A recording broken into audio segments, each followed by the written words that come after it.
Hello everybody, this is TrollForce with Penumbra Black Plague Explained. This video is going to be kinda different. We're going to cover all that you need to know about the mess hall and the mental realm. Now let's get into this video.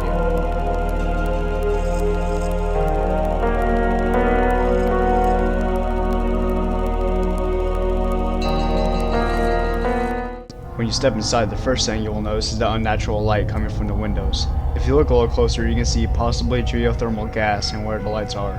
You can also see a CD on the table labeled Welcome Briefing for New Employees. I have no clue why these lights are here, or how they came to be, but there's no equipment in there. But strangely enough, it looks like a portal opening. There's also a power box with the wires ripped out. It probably operated the lights in the room, seeing that there isn't any on. If you open this door very quickly and go inside, you can see flying little pink things in the vent on the floor. There was something down there. There's also a barrel full of gasoline in the room for some reason also. And if you quit the game and come back, lights would emit from the top for when you light it on fire later. This is an obvious glitch, by the way. There's a note on the bloody table saying that the survivors packed up and left the mess hall. The note mentions that one of their scientists escaped to the mines, but was never heard from again. It was most likely Neil Oswald right outside lying dead, seeing that only he locked the doors at the other side and tried to make a run for it. Or it was the Spider Hatter who used his blood to lock the doors, escaped through the mines, but was later trapped for more than a year and dies when you're in the storage. The note lastly mentions an escape through the sewers and how Howard might have found a cure for the disease, and left base but never returned. When you enter the kitchen, you hear a loud noise and the pan falls off the stove. A monster could have been in there, but it was most likely a hallucination, seeing that there's nothing in there. When you look into one of the shelves, there's a little statue of the Turngate, probably a religious artifact to them, but is useless to humans. You can collect all 10 scattered throughout the game to unlock special content. When you go inside the kitchen room, you can see the room has been turned to an office mentioned in the note. There are 3 things of interest in here: the computer, the artifact, and the projector. When you turn on the projector, there displays a timeline of events for the first time, answering a lot of questions and raising more at the same time. The timeline gives a lot of important information. 20 years after the mine opens, suicide rates increase. The first artifact is recovered 35 years later after the mine opens. The mine shuts down 42 years later after cave-ins and casualties. A new mine is built right next to the abandoned one 2 years later. Malformed fauna is found at the abandoned mine 14 years later. The Grey Rockworm is uncovered a year later. The new mine shuts down after large numbers of deaths involving cave-ins, explosions, and unknown deaths. May bodies were never found. A year later, yet another facility is built on top of the mine by the Archaic cast. 2 years later, the construction of the new shelter facility is complete. Philip's father, Howard, is among one of the first established employees there. 15 years go by and excavations of the old mine are in progress, and lots of research and study is put into the water cave. Neil Oswald is replaced as attendant chemist a year later. 2 artifacts are found at the water cave. Side B water cave is closed down due to the violent nature of the spiders. 8 years later, the Turngate tomb is discovered and Howard LaFresca is protesting against the team from disturbing the ancient site. A month later, Overseer Wilbur Frisk schedules the excavation of the tomb, which leads to unforeseen consequences. When you access the computer and open a research text, you read that Howard warned Frisk that he needed time to perform a full textual analysis translation before they began excavating, so they knew what they were getting themselves into. It also mentions that the tomb is entirely unknown to the outside world and even Archaic Central Cast. Only the remaining Archaic team members, including Howard, know about it. The only knowledge that surfaced about the place is within the notes that Howard sent to be destroyed by his son Philip. He sent those notes to his son to explain what has happened to him through the whole time he has never spent with his family, and pleads for forgiveness, and to destroy the documents to conceal the secrets and the danger within the place. Lastly, the text mentions that he has found something beneficial for the survival of mankind, and is set out to the library at the end of the research quarters. After you put the CD into the computer, you get an introductory message from the shelter research station. It might seem clear that this video was made after the virus broke out and they were trying to cover it up for new workers.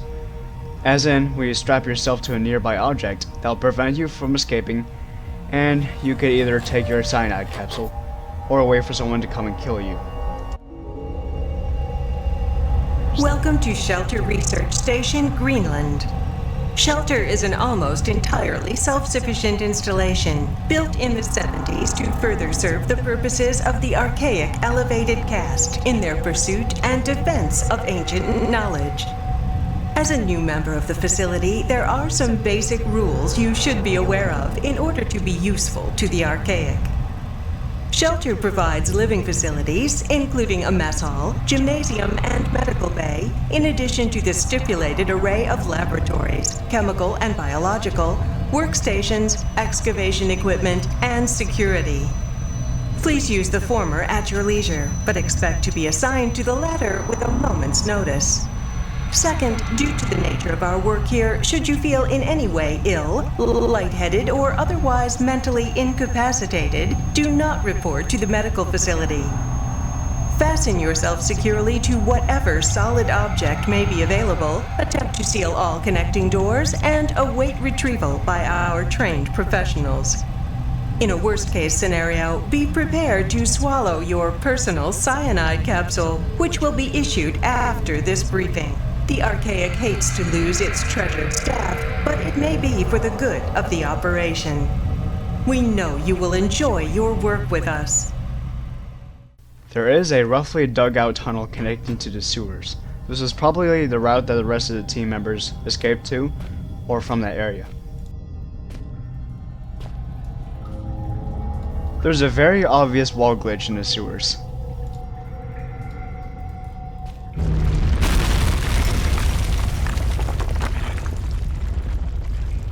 Shortly after you enter the sewer area, you hear a whispering and eventually clearance for the first time.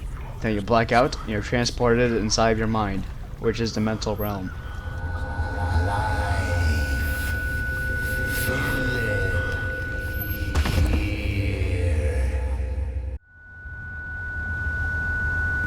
When you wake up, you're inside the boat cabin just like the beginning of Overture, but with this, you have to solve a couple of puzzles to move on.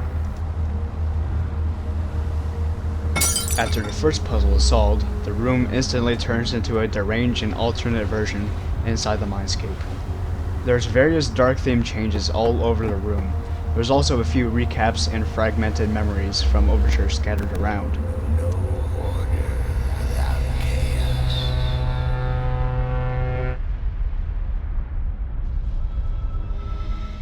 After you put the dog corpse on the pedestal, the wall behind you explodes and there's a vortex on the other side sucking everything into it, including you. If you stay in the area, the opposite wall bursts open and you can pass through to the other side. However, if you get sucked into the vortex, you get teleported into the next room anyway.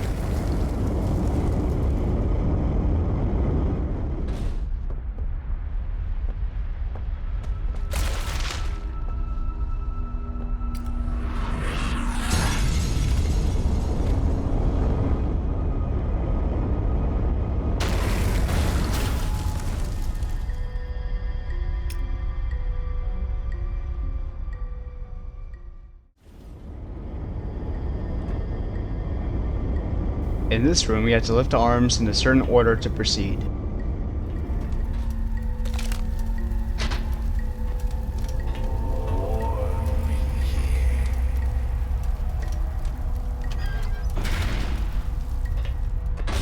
The next room over, you see a display of books and a noose above.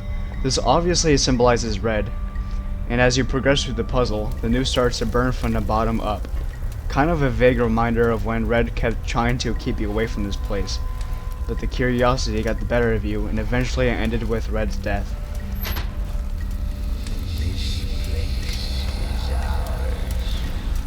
The next room is kind of a representation of the incinerator, for the other half actually. The first part is filled with blood, and when you go to the top there's a smaller version of the incinerator with arms sticking out of it. It's a sad sight. It seems now that Philip's subconscious, where you are now, is filled with memories and warnings from Red.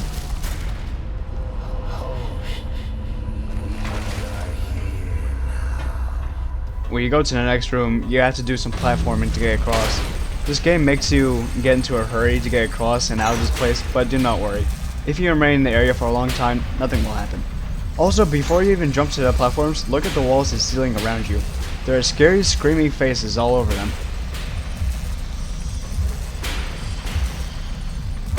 When you make it through the doors, a worm will try to break through the doors, and when it does, it disappears when it touches you.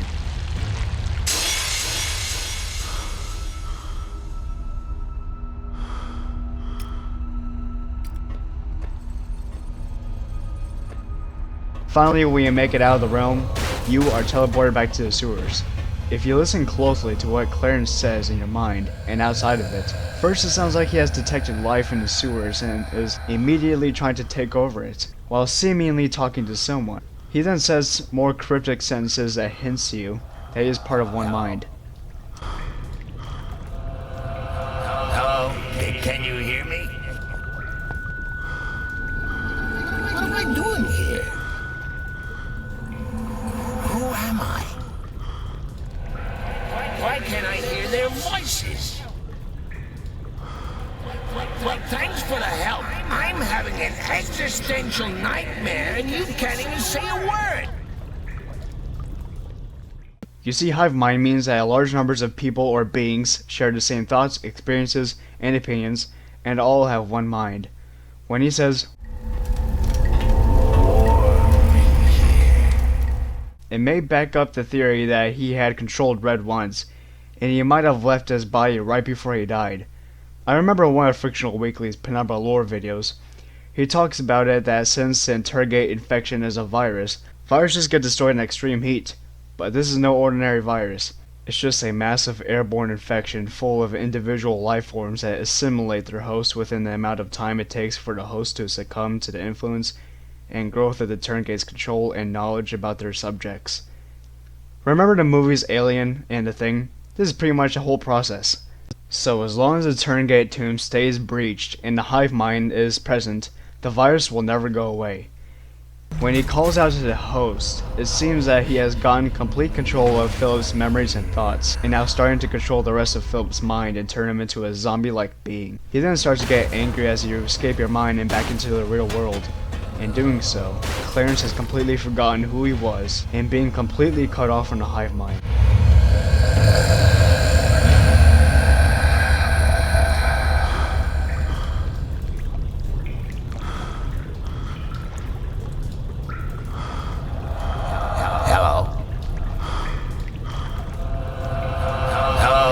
Can you hear me? What am I doing here? Who am I? Why can't I hear their voices? Well, thanks for the help. I'm having an existential nightmare and you can't even say a word. But I believe that he was also transferring his own thoughts, memories, and experiences into Philip's mind. So his body will be his to possess and keep when Philip left his mind. It cut off Clarence's connection. It all makes sense now, doesn't it? Before you turn on the water, go down to the bottom of the pool and then go towards one of the holes and you'll hear something quite strange. Like one of the Turngate infected running through the water and falling. After that, the water rises and falls in an instant. After you cross the drainage pool, you see a manhole opening and you escape the sewers into one of the scientists' room.